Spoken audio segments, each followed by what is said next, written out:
দেখেন বরাবরই কিন্তু এশিয়া কাপ আমাদের জন্য উইমেন্স ক্রিকেটের জন্য একটা অন্যরকম বলবো যে ইমোশনাল একটা জায়গা। কারণ 18 এশিয়া কাপের পরে কিন্তু বাংলাদেশে উইমেন্স ক্রিকেটে অনেক বলবো বড় রেভলিউশন হয়েছে। সো আমাদের জন্য একটা অনেক বড় অপরচুনিটি ওয়ার্ল্ড কাপের আগে ডেফিনেটলি নিজেদেরকে আরেকবার ঝালিয়ে নেওয়ার জন্য। সোফার লাস্ট দুটো সিরিজ যেভাবে খারাপ খেলেছি, আমরা একটা ম্যাচও জিততে পারিনি। সো ওই দিক থেকে তারপরে কিন্তু আমরা একটা লম্বা গ্যাপ গিয়েছে এবং আমরা ডোমেস্টিক খেলেছি এবং কিছু প্লেয়ারদেরকে আমরা পিক করেছি যারা অনেক বেশি ভালো করেছে। এবং লাস্ট ক্যাম্পে যেটা দেখেছি সবার ইন্টেন্টটা আমার কাছে ডিফারেন্ট লেগেছে। So far looking for to play good cricket. I think Rabia definitely realistic কথা বলেছে, কারণ লাস্ট এশিয়া কাপে যেটা আমরা করেছি যে আমরা সেমিফাইনাল যেতে পারিনি। সো আমাদের ডেফিনেটলি প্রথম টার্গেট থাকবে সেমিফাইনাল অ্যাচিভ করা। আর এর জন্য হচ্ছে প্রথম ম্যাচটা অনেক বেশি ইম্পর্টেন্ট, কারণ লম্বা সময় ধরে টিমের আমরা পজিটিভ রেজাল্ট পাচ্ছি না। দেখা যাচ্ছে কিছু ইন্ডিভিজুয়াল পারফরমেন্স আমরা দেখেছি, কিন্তু টিম ওয়াইজ সেরকম পজিটিভ রেজাল্ট নেই।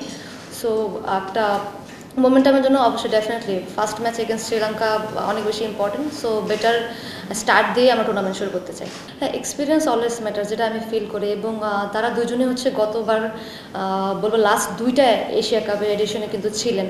সো রোমানা আপু অনেকদিন পরে লম্বা সময় পরে ব্যাক করেছেন এবং জাহানারা আপু দুজনেই কিন্তু গত ডোমেস্টিকে দুর্দান্ত পারফর্ম করেছে। সেই হিসেবেই কিন্তু তাদেরকে সিলেক্টার আবার টিমে ইনক্লুড করেছে। সো এই দুটো এক্সপিরিয়েন্স প্লেয়ারের যদি আমার কাছে মনে হয় অনেক বড় ইম্প্যাক্ট ফেলতে পারে টিমের ভিতরে। এবং অলরেডি আমরা দেখছি, কারণ প্র্যাকটিস ম্যাচগুলোতে দেখেছি তারা কতটা এক্সপিরিয়েন্স তাদের জিনিসগুলো ইউজ করছে। সো এটা টিমের জন্য অনেক বেনিফিশিয়াল। ক্রিকেটারদের সহজাত প্রবৃত্তি কিন্তু মুভ অন করা, কারণ একটা ম্যাচ জেতার পরেও কিন্তু মুভ অন করতে হয় নেক্সট ম্যাচের জন্য। সোফার লম্বা একটা সময়, বাট ডেফিনেটলি বলবো যে আমাদের জন্য বড় একটা সুযোগ। কারণ যা হয়ে গিয়েছে লাস্টে, গত ইন্ডিয়া সিরিজ বলেন বা অস্ট্রেলিয়া সিরিজ বলেন, আমাদের এটা বেশি ভালো যায়নি। সো আমাদের অবশ্যই ডেফিনেটলি এইটা থাকবে যেন আমাদের টিমটা আগের যে কনফিডেন্সটা যেটা নিয়ে খেলেছি আমরা এই ঘরের মাঠে, বলবেন যে ইন্ডিয়া পাকিস্তানের এগেনস্টে, সো সেম এনার্জি বা সেম কনফিডেন্সটা যেন ব্যাক করে। অবশ্যই দেখেন, আপনি যত বেশি এই ফর্মেটটা কিন্তু বলবো যে দুটো টিমে আমাদের মেন্স এবং উইমেন দুটো টিমই কিন্তু অনেক বেশি বলবো যে এতটা স্ট্রং না। সো এইটার একটা রিজন হতে পারে যে আমরা কম্পিটিশন কম খেলি ডোমেস্টিকে। সোফার আমাদের এরকম চিন্তা ভাবনা তো থাকে যে অনেক সময় যে আরেকটু হয়তো বা দু একটা সিরিজ বা দু একটা টুর্নামেন্ট যদি আমরা এই ফর্মেটটার উপরে খেলতে পারি আমাদের জন্য ভালো হবে। বাট সেটা অবশ্যই বলবো যে অনেক বেশি কম্পিটিটিভ হইতে হবে, আদারওয়াইজ আসলে কোনো লাভ হয় না।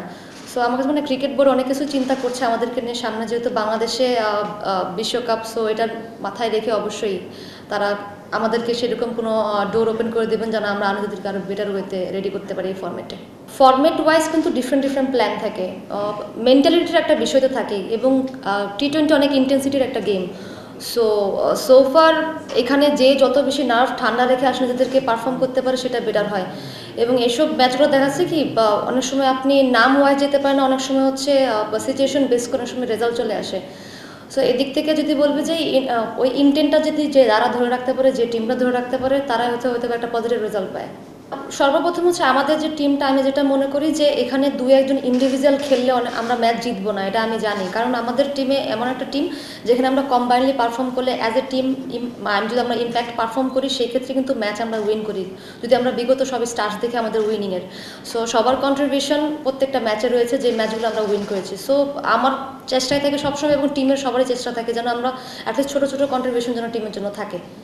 আসলে ব্যাটিং বিষয়টা কিন্তু অনেক বেশি ভিজিবল, কারণ যেহেতু সোফার এখন আমাদের ম্যাচগুলো টেলিভাইজ হয় বা অনেক বেশি বলবো যে ইন্টারেস্টেড ফিল করছে মানুষজন, সো এইভাবে দেখছে। সো এটা একটা ভিজিবল প্রবলেম, বাট স্টিল আমরা কিন্তু ম্যানেজমেন্ট বলেন আমরা সবাই মিলে এটা নিয়ে কাজ করছি। এবং প্লেয়ারদের মধ্যে স্কিলের কোনো প্রবলেম নেই, তারা হয়তো বা আমার কাছে মনে হয় টোটালি স্কিলফুল। অনেক সময় দেখা যাচ্ছে চেষ্টা করছে, হচ্ছে, অনেক সময় হচ্ছে না। অনেক সময় কেউ প্রথম একটা টুর্নামেন্টের ফার্স্ট একটা ম্যাচে করছে বা কনসিস্টেন্ট হচ্ছে না, সো এই কনসিস্টেন্সির একটা অভাব থাকে।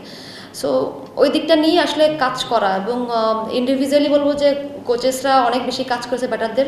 সো এখন আসলে দেখার বিষয় যে আমরা কতটুকু সেটা আসলে পারফরমেন্সে কনভার্ট করতে পারবো। সো অ্যাজ এ টিম বলেন, এবং আমি বলবো অ্যাজ এ ক্যাপ্টেন, আমার তো ব্যাটিং ইউনিটের প্রতি এটাই লক্ষ্য থাকবে যে তারা যেন আমরা যেন কনসিস্টেন্ট টিমের জন্য কন্ট্রিবিউট করতে পারি।